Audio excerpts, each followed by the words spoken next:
Hi everyone, Kate Byars, founder of Corporate Women Unleashed, coming to you live today to talk about workaholism. Hopefully I can walk and talk and multitask while I do this. So I'm outdoors taking a break because I am actually in the middle of a huge stretch at work, working a lot of hours and working without much time off.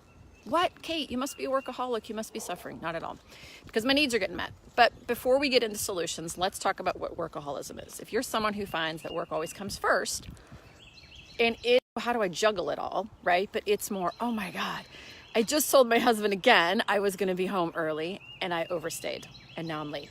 I just told someone that I would take on that more workload. Now I'm gonna have to work all weekend. I'm always on airplanes. Like, do you know what I'm saying? Like, work is truly always coming first, and you're really having a hard time prioritizing your private life. Okay, so where's that come from? Where does this workaholic tendencies come from? We have to understand that before we can solve for it. If not, what happens? So here's where it comes from. First of all, there's one or two reasons.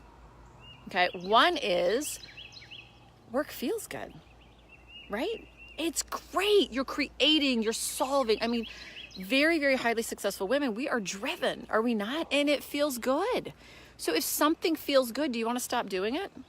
No. And we all know this from dieting, right? Like, I'm sorry, but chocolate cake feels good when you're eating it. That glass of wine at the end of the day feels good. And so you'll see this over and over again. Without extreme amounts of willpower, it's hard to break out of that chocolate cake wine habit. And so what happens is we go on these diets, we grit it out for 2, 3, 4 weeks, 3 months, we lose some weight, and then we go right back to what? Drinking wine and eating chocolate cake. Why? Because it feels good. Okay, so if you are someone who falls on that side of the workaholic equation where work feels good, it's gonna be really hard for you to actually start showing up at home on time, or to get your workout in, or to step away from work to take care of your health. I have a large vehicle coming, hold on.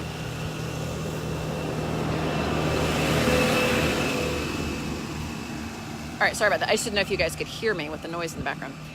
So if it feels good, you're gonna keep doing it, even though you may be straining your marriage, even though your health is impacted, you're gaining weight, you're not healthy, even though you may not feel totally fulfilled. It's like, why do I keep showing up to be at my desk? Because it feels good at the end of the day. And that really, it exacerbates, right? Because the more that you show up and the more that you're working and the more that work comes first, the more the laptop comes out at night, the more the laptop comes out on vacation, the more strain it puts on your personal life. And then the more disillusioned you are to spend time in your personal life. I mean, if your marriage is strained, it's not like you want to run home to your marriage, right? If you're already overweight and not liking how you look, well then facing that's not fun. So it just even makes that need to work harder even more compulsive, because the opposite of going home to your family, that is a strained relationship, or trying to deal with your weight or your health, that's no fun, right? So we do the fun thing. The other reason that we tend to be addicted to work or compulsively always putting work first is fear, especially as women. This is huge in our culture, right? We have earned a place at the table. Oh God, I might lose my place at the table. And the way we earn a place at the table as women, 9 times out of 10, is by working really, really hard. Wow, and it works for you. I mean, when you get out of college, what else do you have to do?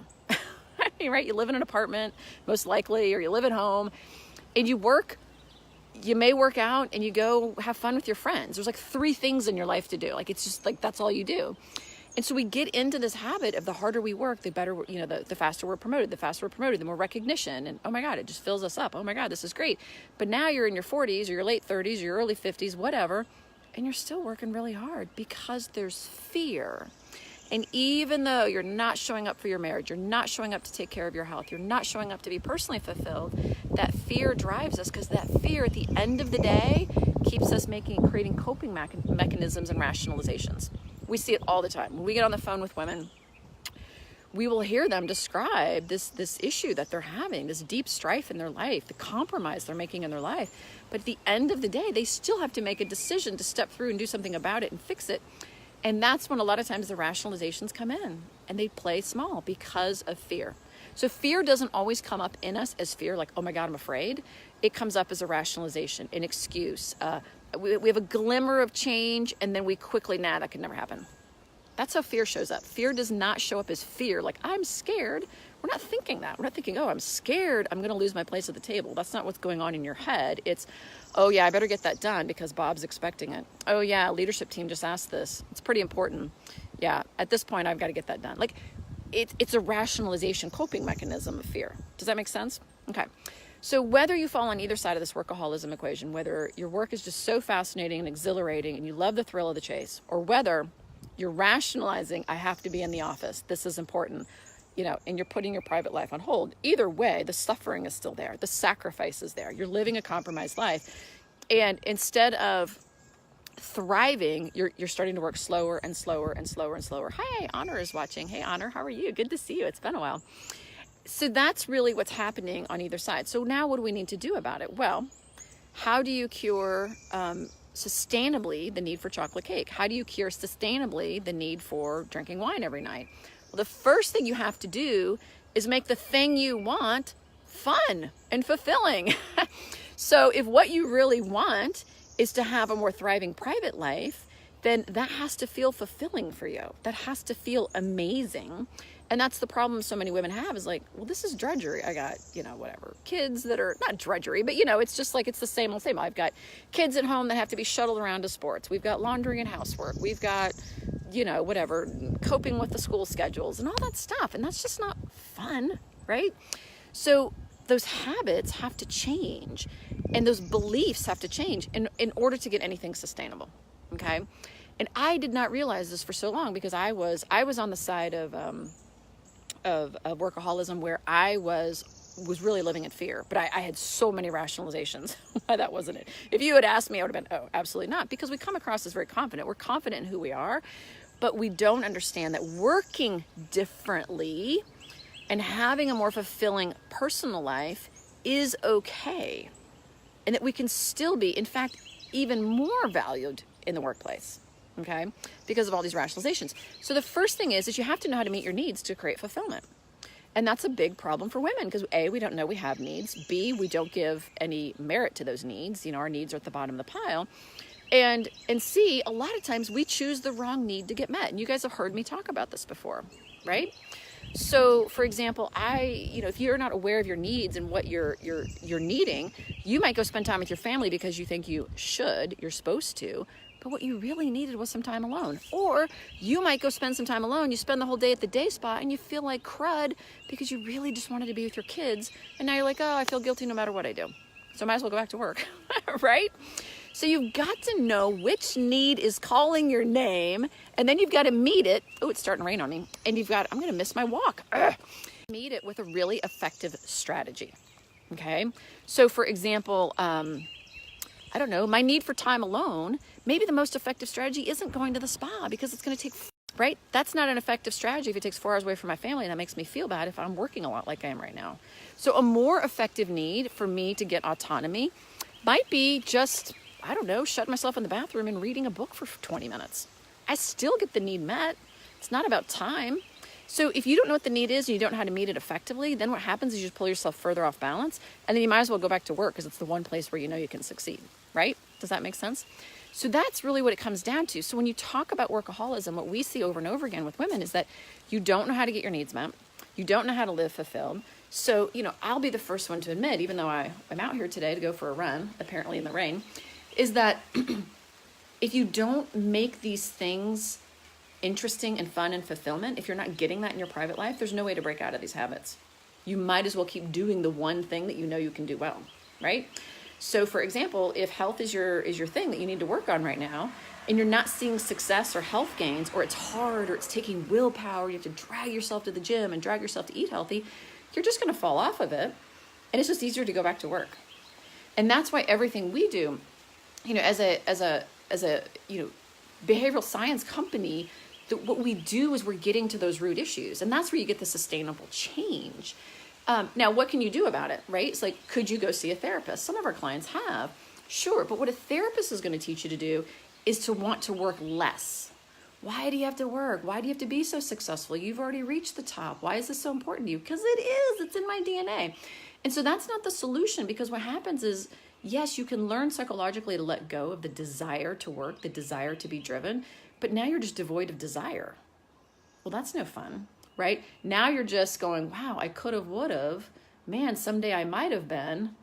And so what we find is there's great resentment in that, okay? Because a therapist can't show you then how to navigate your career so that you can thrive in your private life, okay? So now you have to make the private life fun. You have to be able to get your needs met at a very high level, not using time. I just gave you an example of how I switch the time continuum. It's not time management. And then what you have to do is say, well, how can I achieve? How can I be driven? Now I want to be driven and achieve through possibility. How could I thrive in my career and my private life? That excites me. Versus how do I get more time for my private life? Like, wow, that doesn't sound very enticing, right? So this should be something that's like, man, if I don't get a handle on this, I'm going to have to live a compromised life. I'm either going to go 180 degrees and put all my time and energy into my private life and let my career suffer, which then is going to create resentment, stress, a new level of guilt, and I'm still going to overeat, and now I'm going to be grouchy with my people in my private life. Or I can keep working and then watch my family life suffer, my health suffer, my personal fulfillment suffer. Do you see what I mean? And that's why it feels like this trap and trade-off, because nobody's really elevating it to say, well, you can do both of those things, but it's how you do it. And I'm not a big, like, you can have it all. Well, yeah, you can, but not always in the way you want it.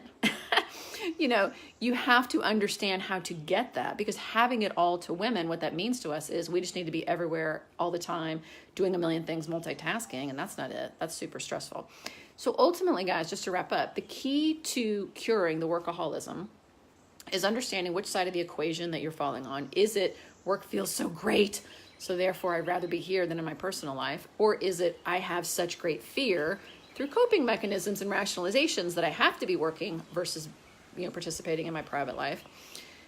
And then you have to work on those issues. Is it the fear, or is it the fun that you're getting from work? When those are solved for, now you can have your audacious career and an incredibly fulfilling personal life, right? You can be, it just becomes so easy once those two things are solved for, right?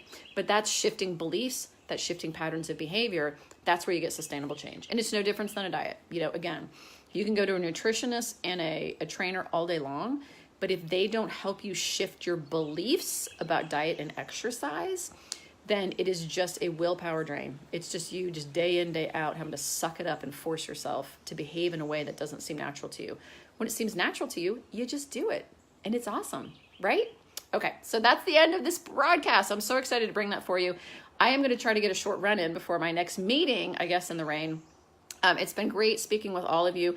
And listen, if you're a highly successful woman, a high achieving woman, an executive or rising executive woman, and you are struggling with this trade-off, feeling trapped between your career and your private life, I want you to watch our free training. We'll put a link in the video below. Watch that free training. Check out what you need to do. We share in that free training the exact 4 steps it takes and what all of our clients do and what we teach. So get that knowledge into your head and see how it works for you, and then give us a call, right? So book a call with us if you need to get out of this trap and start living your best life. We want you to live in freedom. That's ultimately what we want. Great. And hey, look, if this video doesn't apply to you, no sweat, but just share it with someone else, tag someone else, pay it forward, guys. We are a community of women who are professionally all striving to get somewhere in our careers and balance out beautiful lives.